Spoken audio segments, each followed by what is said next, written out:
Osprey, purely fish. That's their only thing in their diet. They'll actually use these telephone poles, and sometimes the telephone poles like that one has a vantage point over the water, and so they don't have to hover at all. They're really lazy.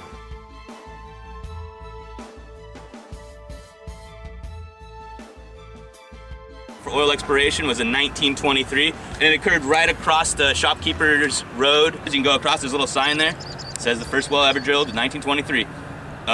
Since then, oil operations have spread all throughout this landscape, obviously, and changed a lot of the wetlands, but there's no houses built here, right?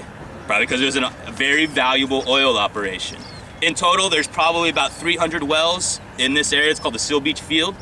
What we're gonna try and attempt to do at Los Rios Wetlands as we're redesigning this place is try and find the balance, and how can we restore wetlands but also maintain this very valuable economical resource that's a part of Long Beach's history, and that's the oil operation. Eric, that's crazy talk. That is crazy talk, Can that be done? No, I'm an environmentalist, what am I saying? How is that possible? Do you have an example to point to that's happened before? Yeah, there's several examples. One of them is Bolsa Chica. If you ever go walking around Bolsa Chica, you can see there's a lot of open space. A lot of that used to be oil fields. They abandoned a lot of it, but then in the far distance where they don't allow people to go, there is something that looks just like this, with oil roads and wetlands in between. And it's a very successful marriage of the two different land uses. As environmental people, it is very challenging initially when you walk onto this site and we go, oh, how can this be? We've got to get this oil out of here. And then once we have a little bit more perspective, once we work with these guys a little bit more, you realize that this is very valuable. And figuring out that working with these people, working with these operations is very important and can benefit your conservation effort. When we're walking through here, one of the reasons you can tell it's not a salt marsh is because the plants are bigger than me. It means they need a lot of fresh water to live. So we're going into a different habitat than what was Los Rios Wetlands. It was all salt marsh. The majority of it was salt marsh, an estuarine system. This is becoming, it went to brackish and then it's becoming more fresh water in this area, and I'll show you why. Stopped y'all to look at a storm drain. I want to talk about why we call it Marketplace Marsh. This is a storm drain. That's the marketplace. This is how we get the water to fill this place up, is through the Marketplace Marsh. So the stormwater runoff that they have in their marketplace ends up going through the storm drain, goes under the street, and goes right into here and fills this spot up. And that's why we have these big giant trees that are growing right here. What kind of trees are these? These are willows, yeah.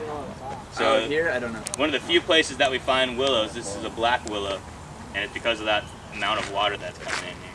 This is a California fan palm right here. A lot of these palms they don't come any further than the border.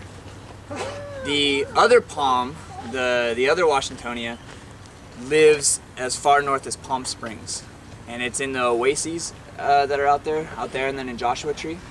So all the palms that you're seeing, the ones that give California that picturesque postcard look, they're Mexican palms. They came with Hollywood, I think. Yeah, humans planted them. So humans planted them originally, and they dates. I love to eat dates. Birds love to eat dates, and they love to spread those seeds. The problem from a conservation standpoint is they're non-native. They're not optimal habitat. So they do take a lot of water from the willows. They do take a lot of the resources from the other plants that are supposed to be here, providing that optimal habitat.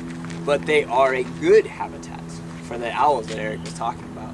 So we run into those kinds of challenges when trying to make decisions on restoration out here. As we're gonna go around the corner, and most of the time there is water in this pond, in this spot particularly.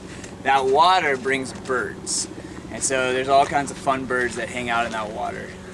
Maybe some different ducks, maybe some different shorebirds that go probing into the mud.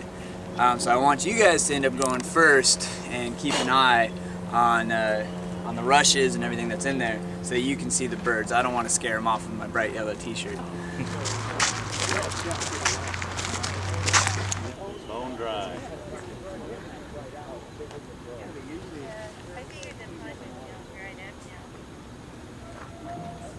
All of that build up for nothing.